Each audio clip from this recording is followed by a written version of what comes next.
You are listening to Armchair Healthcare, a podcast on pills, placebos, and policy.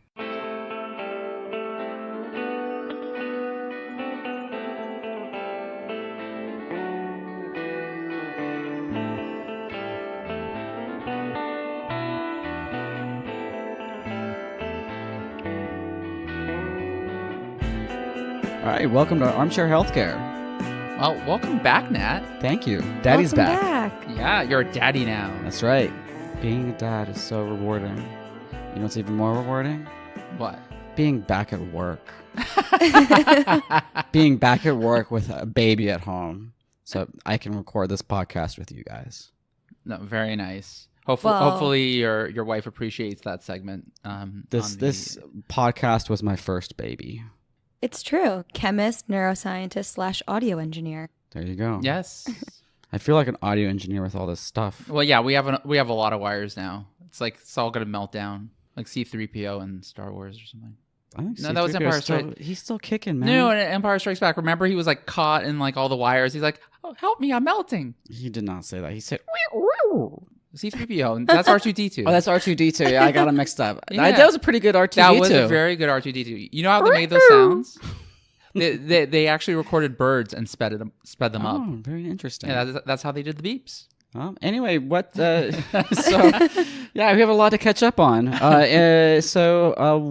What's been happening in the world of biotech, Max? Well, in the case of Synergy Pharmaceuticals, a lot of poop. If you remember, this is the Poop Patrol company. I know. I remember the Poop Patrol. I loved the Poop Patrol. I mean, how could this advertising campaign fail? Because it was a lot of poop. I mean, like, okay, there was a poop emoji movie, right? Or was this just an emoji movie? There was an emoji movie, but let's face facts. The poop was the star. Poop was the star. You know who voiced Poop? Who? Sir Patrick Stewart. So if you go to Patrick Stewart's IMDb page, it lists Poop from the Emoji Movie as one of his roles. Obviously, though, he is Jean-Luc Picard forever. Yes, of course. I miss Star Wars shows and movies. There haven't been any good ones lately. Well, yeah, there've barely been any good ones, full stop. Well, no, you can't say that. Come on. Star Trek II, Wrath of Khan? But Khan, yes, I said barely. Yes. But generally, the even-numbered ones were decent. Remember that A Voyage one? Home with nuclear vessels. Isn't it the one with where they save the whales? Yes, that is the one where they save the whales. Oh, God. It was I liked it. I know it wasn't like awesome, but like it was decent. You know what I love in movies? When they try to teach me a lesson. I love it when movies decide to just, you know what you should really do is care about the whales. Yes. Anyway, sorry, biotech, we've got biotech, a little bit, biotech. Well, we started with poop, and then anyway. Yes, the Poop Patrol. Personally, which Poop Patrol member do you identify with? For me, it's Mr. Smooth. Oh my God. Mr. I don't identify with any of them. Mr. Smooth, he's a smooth move. Smooth Move is actually like a product. Yes, it is. It's a laxative. Yes, It's a tea, right? Yeah, I think so. Yeah, There's it's a tea. Smooth Move tea. Yeah. Yeah. Wow. So this is what happens when Nat's away for a long time. We have to get all the jokes in like at the beginning of the first episode where he's back. What's in Smooth Move tea? Is it like just cod livers, like powdered cod livers or something like that? I'm sure there's like some green tea extract in there because that does it to you sometimes. Yeah. Some like tacos. Yeah, there's a lot of this stuff, and it's funny. I saw there was a product talking about all natural products that was called, maybe it's ZQL, like it's trying to be NyQuil, but like all natural botanicals. So it has like melatonin in it. I feel like melatonin is not like all natural. Melatonin is it's a natural hormone that you have already. Yeah, but it's like I don't know so how they are get anabolic it, steroids. We like steroids. I don't know. No, We use them we actually use steroids for a lot of things. Yes, this is true, and They they're are like very elemental useful. to the Death Ball League. But yes. Anyway. So Synergy. Synergy. So on October 25th, they provided a business update. Mm-hmm. So as part of the business update, they updated you on where they were in terms of their review of strategic alternatives.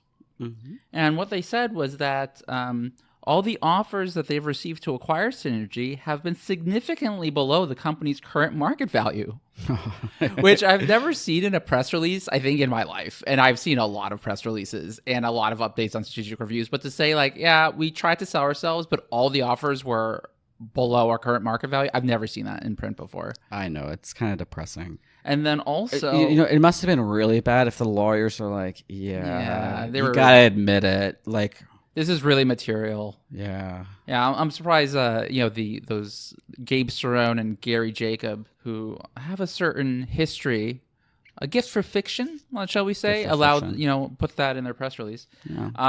And they also, importantly, they're going to have kind of a disappointing year in terms of sales for their product, Trulance. Mm-hmm. They're going to be below the minimum revenue covenant by quite a lot. So they expect to have total net sales for 2018 of 42 to 47 million. The revenue covenant was 61 million. I know. I mean, can we talk a bit for just about how crappy it is to have sales covenants in your DUTs and just how much that sucks? I mean, you put Gary Jacobs aside for a second, put whether you like this drug aside. Now they're just dead because they didn't sell quite enough of it. Well, yeah, but it's their own darn fault. So I was talking to an investor who was at a fund that was actually had previously offered to do like a pipe or something. I don't know exactly what the structure was or anything. Mm-hmm. And it was cleaner. It did not have these covenants in it. I mean, dude, we're in a debt environment where like 80% of the debt out there doesn't have any covenants at all, much less sales covenants, which are pretty difficult. And they said no to him because the group that did give them the money with these covenants just offered them more money. So it's like, well, if we can borrow whatever it was, 100 million, why should we take 50 million? That's cleaner. That's kind of like their thinking. Yeah. And it screwed them in the end. I mean, it's their own darn fault. They're a money-losing company taking on debt and then taking on debt with a lot of strings. A company that I actually liked, or Exogen, They went bankrupt for the same reason. It was a sales covenant, but they were able to raise 165 million in debt, like all at one time. And I don't know exactly what their thinking was there, but again, it was probably like, we can get all this money. We think we can hit those sales numbers, and then it doesn't happen. Yeah, I mean, and the same thing, same breath. Everything aside, I mean, this isn't really a crappy drug. It's not that bad of a drug, right? It actually works. No, it's not a bad drug. It gives you the shits. I mean, the whole purpose of the drug is to give you the shits. Yeah, but it doesn't have diarrhea as a side effect. Naturally, it's the hormone in your gut that gives you diarrhea, and it's a bit milder than Ironwood's, which is the same thing. The Ironwood's drug is a bacterial toxin which mimics the hormone that gives you the shits. Okay. So it's literally the thing that gives you the shits after you eat tacos.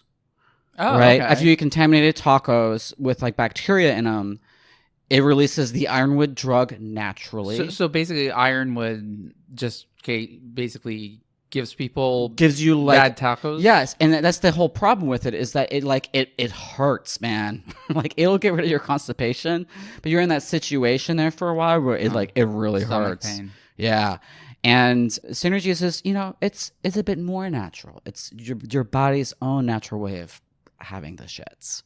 Well, so that makes sense. No, I mean, yeah. So the drug always made sense. I actually made money on them. I bet on the data with these guys, and I made money because I was like, this is gonna work. This is a thing that it's low hanging fruit. It's a hormone. How can they possibly mess this up?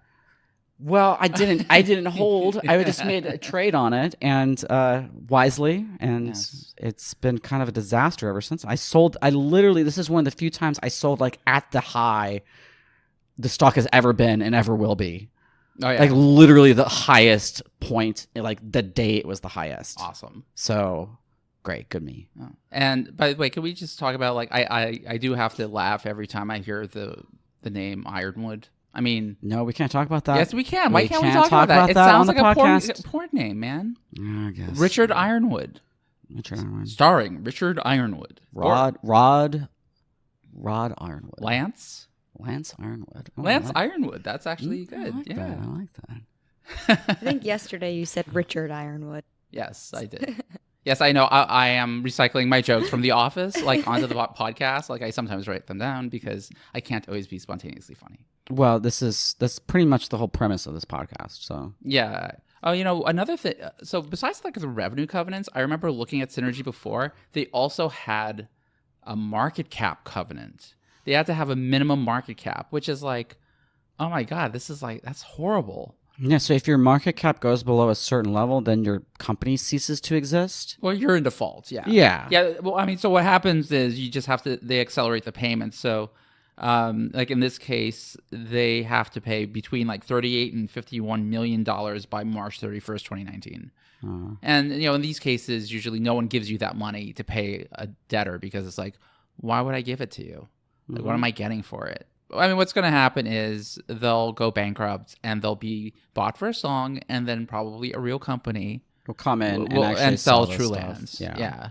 With like cleaner balance sheet, all that stuff. Put proper people behind it. Yeah, good management. Put it in a bag with something else. You know exactly.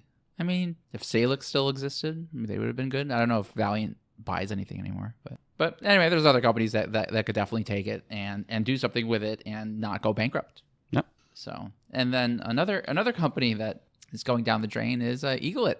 Yes, EGLT. Another one you made money on, though. I made money on EGLT too. Yeah. And luckily I got out of EGLT before the FDA fiasco with these guys. What was the FDA fiasco? Well, they had they're making abuse deterrent opiates. I think a lot of people agree there's a need to address the opiate epidemic. I mean, you freaking hear Scott Gottlieb talk about it 2 or 3 times a week. Everyone's talking about the opiate epidemic. And what is the FDA? The FDA is not like an enforcement body like the DEA is or something like that. Well, no, they're not like packing heat. Yeah, I don't know if FDA inspectors pack heat. Actually, they might. They should. Everyone should. Don't they expect like cattle ranches and stuff? They might. There's probably some FDA inspectors out there that maybe that's the Department of Agriculture. Well, in case they have to deal with rustlers. They investigate sausage factories, and that's the mob. The sausage factories are salami the mob? factories.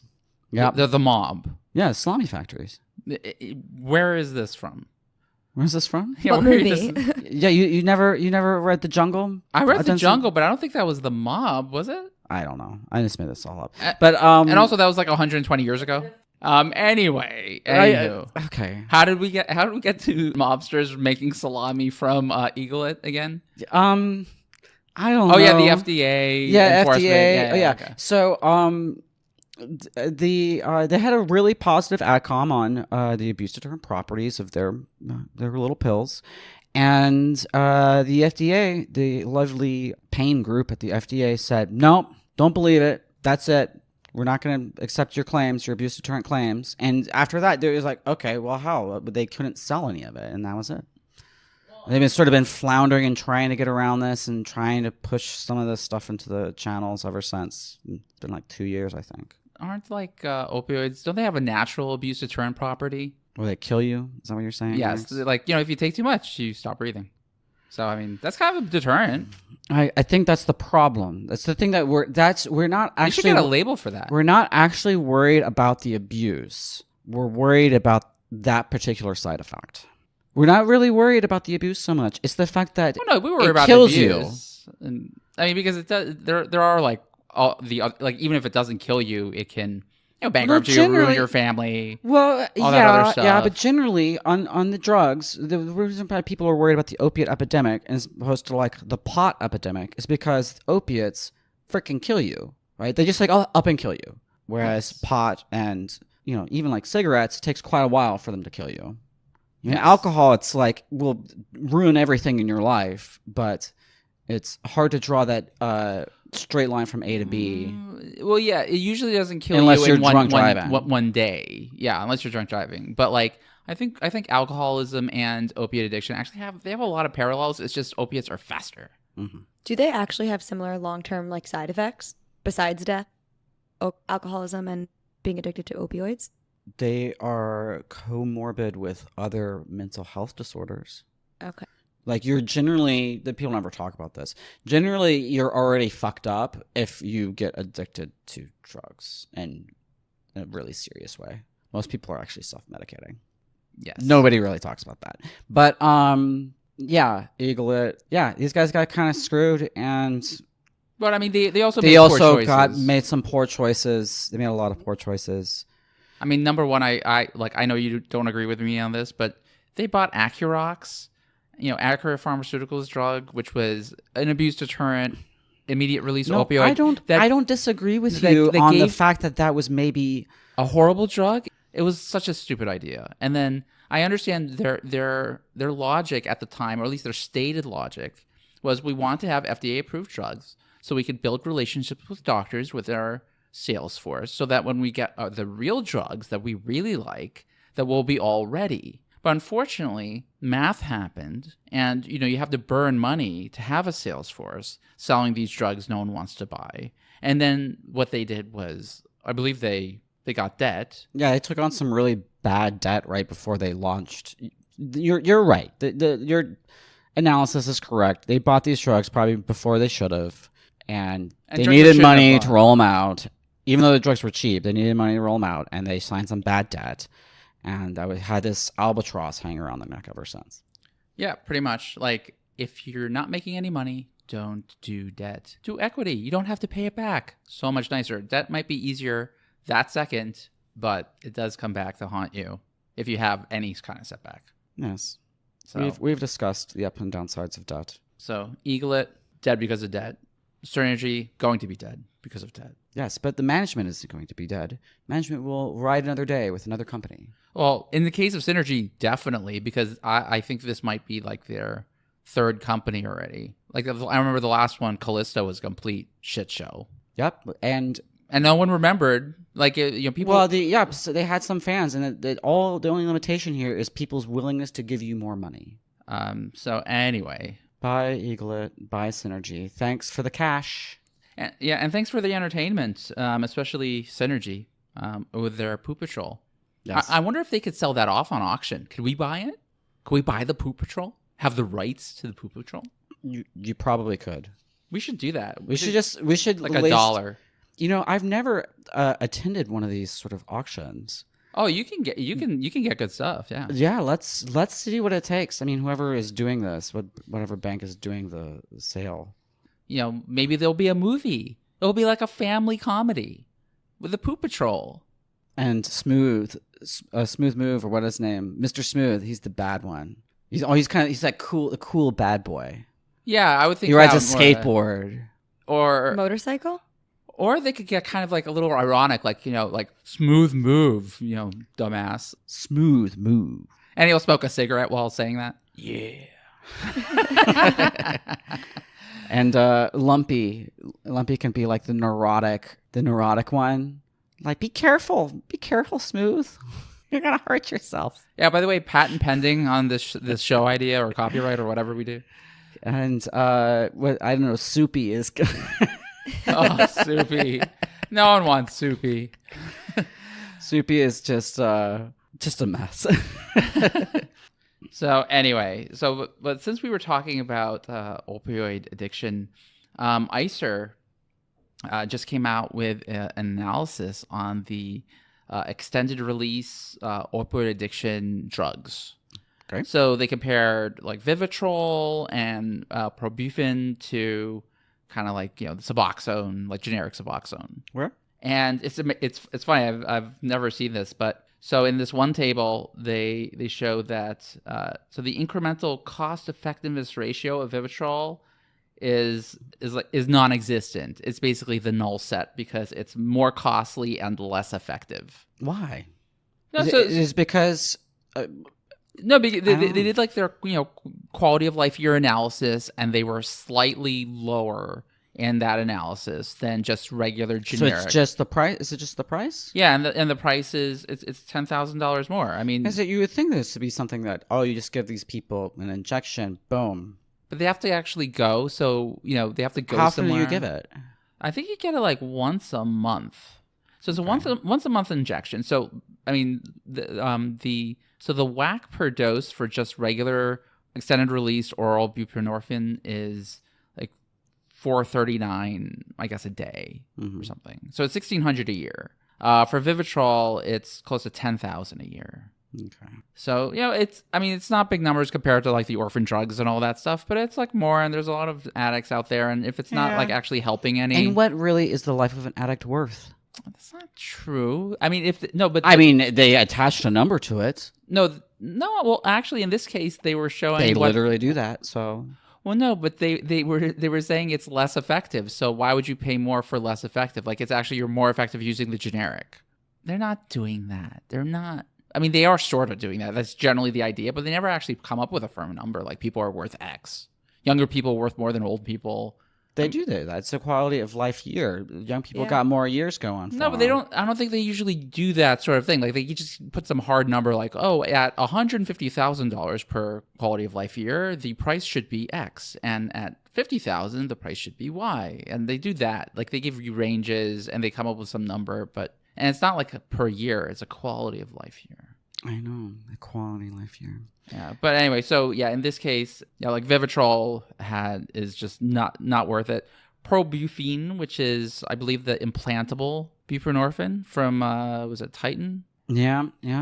So it's cheaper. It's only $3,600, and it is slightly more effective. But in terms of the incremental cost effectiveness ratio, which is just the cost per quality of life year gained, it's $265,000. So in terms of bang for your buck, just go with the generic. The generic's fine. Well, it's fine for getting kids off of dope. And also, this happened the other day. It caused Gilead to go down a few percent. United Healthcare came out with a program in which they're giving people like $500 gift cards if they go with the generic HIV regimen rather than the branded HIV regimen. This makes me feel weird.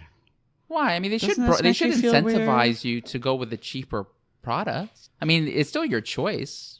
So if you'd rather go, I mean, if they show you the data and they show you the money and you're just like, okay. I mean, it could save, the system, I don't know, billions or something, hundreds of millions. Why not? I guess so. It's everyone's choice. But I feel like dangling $500 in front of people and saying like, hey, try this cheaper regimen.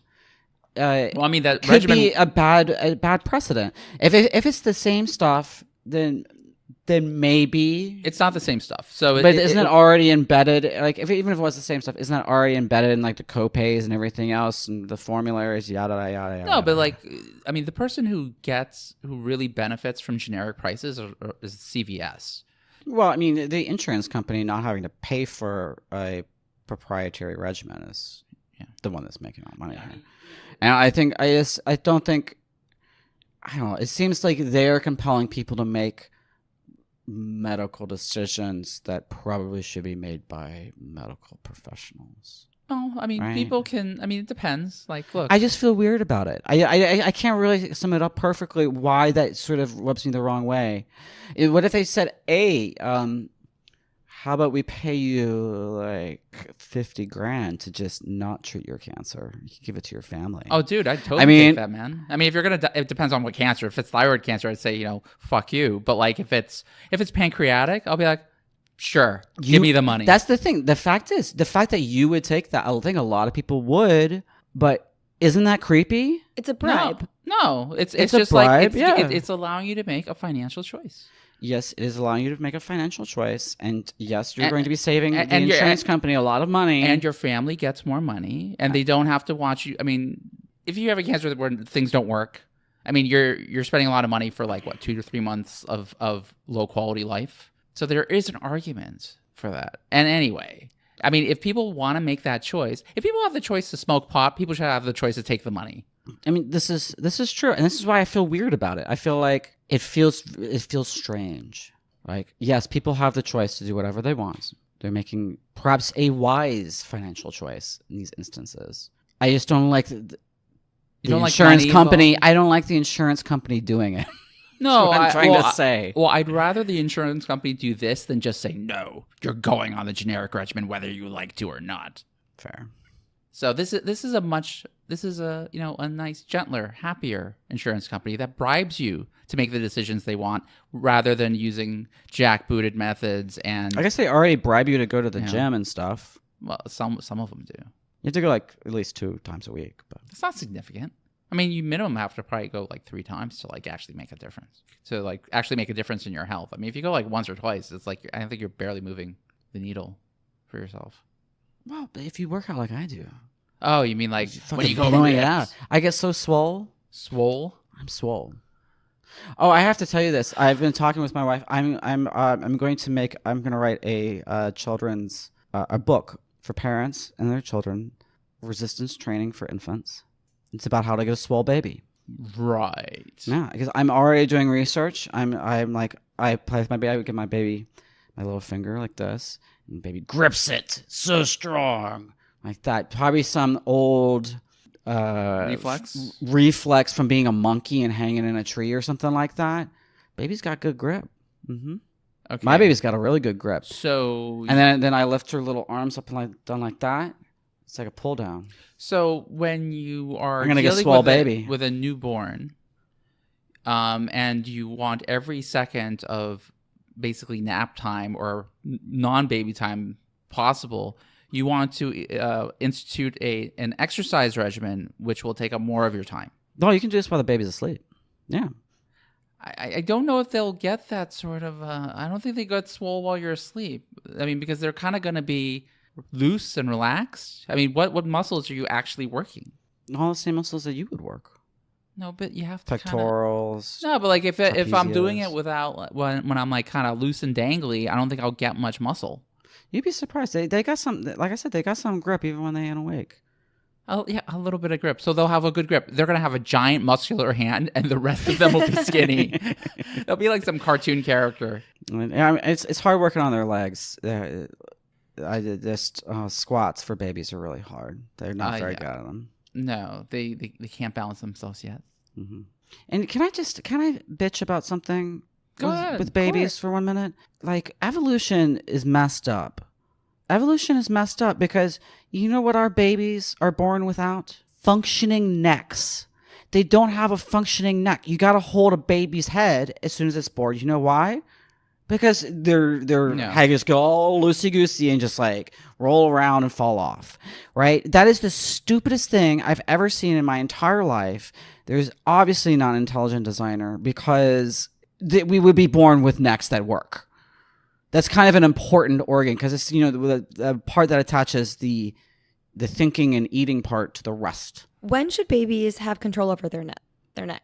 Like be able to lift up It their takes head? a few weeks. Yeah, it takes okay. it takes a while. It's pretty soon as far as like development goes, but like it takes a few weeks. My baby ain't got a working neck yet. Yeah. She's like 2 weeks old. Yeah. Well, she picks up her head like this. Well, no, I mean humans are known for having like the Drops right back down. kind of the longest childhood of like I think any mammal. Yeah. I mean, other ones like I'm horses not get asking- born and they start running around. Yeah, they just like pop right out and they stand up and Yeah, they're their necks like, work. What the hell? And just run away. You know, a giraffe, that's a rough entrance into the world. You drop like 8 feet. Plop. They're not lying down or something. It was recently aired. I forgot who. April the giraffe? Abigail? I don't remember her name. Yeah, they just plop right out. Okay. Well, then there's whales and stuff. I mean, you got to start swimming and you got to start breathing like right now. Well, you don't. You do. Because you still have the umbilical cord. Babies can be born. This water birth stuff, we didn't do water birth. We ain't that hippy dippy. But Oh yeah, you just had a But midwife like you're like Moses or something. we had a midwife like Moses. Moses? No, Moses was in a basket. We didn't do any of that That was stuff. after he was born. Anyway, so water births, right? Baby is already an aquatic animal. Baby can be born in a water birth and just is fine underwater. Yeah, so this is sort of like Fine. the plot until of the you Abyss. cut that umbilical cord, and the baby won't try to breathe or anything else until, get this, the umbilical cord is exposed to air, and that's what triggers the first breath. Oh, okay. There's a chemical that's released from the Wharton's jelly. Am I getting that right? Wharton's jelly. That is the Wharton's jelly. That sounds like that. Maybe we can start Wharton's strawberry jelly. Wharton strawberry jelly. Come on down, State Fair, buy some Wharton strawberry jelly. And He's an authentic Southerner. that's not an authentic Southern accent. Well, that's because I'm a Russian Jew. Yeah, so they are fine. They can just swim around down there in the bathtub as long as they like until you bring them up, and then they're like, and then they breathe. Yeah, And then they're no longer aquatic. So a whale can be born just swimming around with a cord attached to its mama. I don't think it's for very long. As long as they. I mean, do they have scissors? That's a good question. How is it cut? Most whales don't even got teeth. How do they get rid of that stuff? Imagine a blue whale placenta. Dude, the placentas are nasty, and it's like it's just. And then some people eat it. Like that's really hippity dippity. The big hippy dippy thing to do right now is to encapsulate. Yeah, and you make placenta pills. You make placenta pills. Oh, so and you could take that with your poop pills. Oh, I might get myself in trouble here, but I got a good one. We know some people that made umbilical cord art. Art? That's effed up. Where did they hang the art? They dried it into into some cursive that said "love."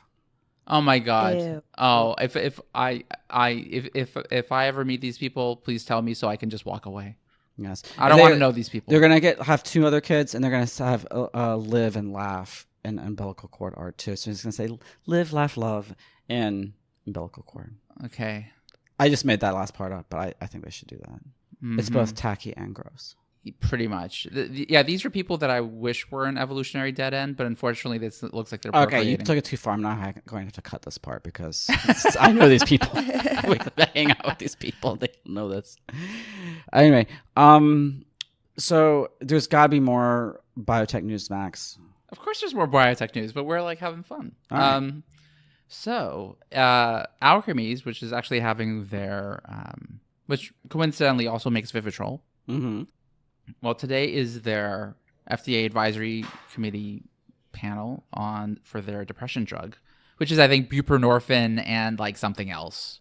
Mm-hmm. And so one of the things in their briefing documents was that they apparently did not listen to the FDA on their primary endpoint for one of their phase 3 trials. Okay. So they're one of these companies that said like, oh, we had a productive meeting with the FDA and now we're going to have a trial with, this endpoint and blah, blah, blah. Like everything's all good. Like Trevina did. Exactly. I mean, to a lesser extent, but it's like in the FDA documents, it says like the division had rendered advice explicitly against this plan. So it's like, so that's even worse. They use MADRS 6 instead of MADRS 10. Okay, you're missing certain things that are very important in judging a drug for depression, which is like reduced sleep, reduced appetite, concentration difficulties, and suicidal thoughts. I mean, there's a whole like black box on suicidal thoughts. So I mean, how can you contrast other depression drugs when you're using this like unique thing that misses some major items? Well, and also, you really should listen to the FDA on this because they've approved kind of like a fair number of drugs for depression, and they're going to want to be able to compare your data to the other data on the other drugs that they approved. You're not going to get special treatment in this case. It's not like you came up and found some new disorder and we have to come up with a new scale with a new acronym to grade it. I mean, yeah, depression. We've done this a few times, and we have a good idea of what works. I mean, we don't need any more scales in depression. We got HAM-D, we got MADRS, we got like some other ones that the doctors actually use. The only other indication that I can think of that has more scales is probably Alzheimer's. Mm-hmm. Yeah, so this one really didn't need this. Just listen to the FDA. How hard is it? I mean, and these guys are Alkermes. They're, a multi-billion-dollar company. They have been for years. They don't like need their stock price to like be at a certain level or they'll go bankrupt or something. They could have just like told the people the truth or just listen to the FDA from the beginning. Yeah, what are they so afraid of? Why? I mean, the thing is this: if they're this insistent, like this stuff comes out eventually, and if the FDA says no, don't do that, and they do it anyway, we all know what is going to happen. And these guys, obviously, they've hired all variety of consultants, and the FDA consultants are going to be like, okay, you're going to fail. You know what I mean? You can't do this. But knowing all of that, there's a reason why they did it. Yes. No. The reason why, so I think apparently what I heard the reason was that they wanted to limit the placebo effect. So they were taking out some things that might maximize it. But again, I mean, they had borderline data across their trials, and they to their credit, they did measure the MADRS 10. So it's not like they just kind of ignored it. So you have that data. And it's all kind of like all over the place. So, I mean, we'll see what happens today. So what they wanted to do is they wanted to report data to their investors that was better than what would be used for approval. Yeah, that's what it was all about. It was about lying to people. No, well, I mean, they wanted to say that they hit the primary endpoint, which would be the MADRS 6 instead of the MADRS 10. Mm-hmm. Just listen to the gosh darn FDA. How hard is it? Please, just listen to them. They're the ones who tell you if you get to go on and have a actual commercial drug. Mm-hmm. So they're not just trying to kill your good time, man. Yeah. So they're the people that own the house where you're throwing the party. I mean, they're the ones who tell you whether you succeed. So you really should be gearing towards what they want. Mm-hmm. I mean, they're kind of the ultimate consumer of your data. Mm-hmm. Yes. Well, anyway, so just going back to poop, which was a major part of our conversation today. Probably should have mentioned this earlier, but Exact Sciences reported their quarter, and it's a red letter week for poop market. But so I mean, they had they beat. I think they beat on revenues. They raised guidance, but you look at the numbers, and it's just like they seem to be crushing it, Max. What could be the downside? Well, so they spent $43 million more in SG&A this quarter than in the same quarter last year, and they have $45.7 million more in revenue. So, and then of course, they're not exactly 100% gross margin test, so they have more revenues, but they're losing more money. I think they might be doing around. Maybe they're just doing the Uber model, like, hey, if we lose more money, maybe we'll get a higher valuation. Yeah, and actually, I've had the thought before with Exact Sciences, like the amount which their revenue goes up seems to be like in lockstep with the amount that they're spending on sales.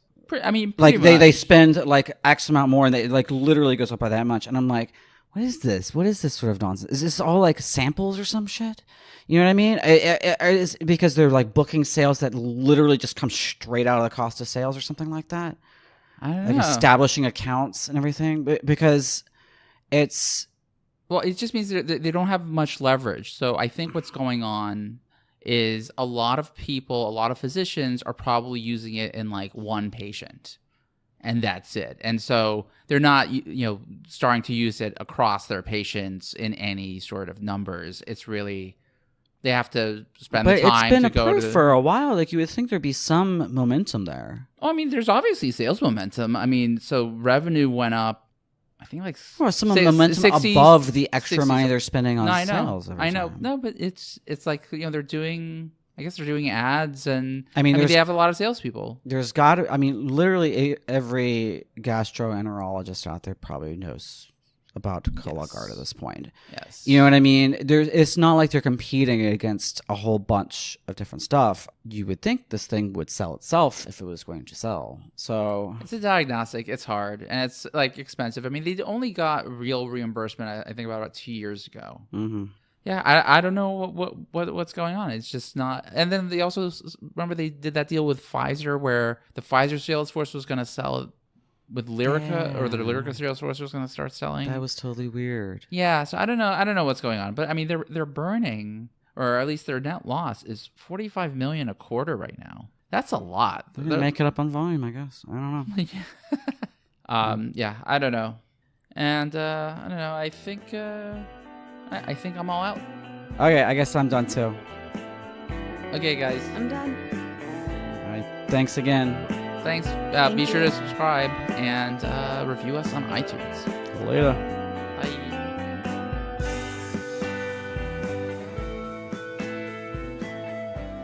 Our theme music is by Hazar.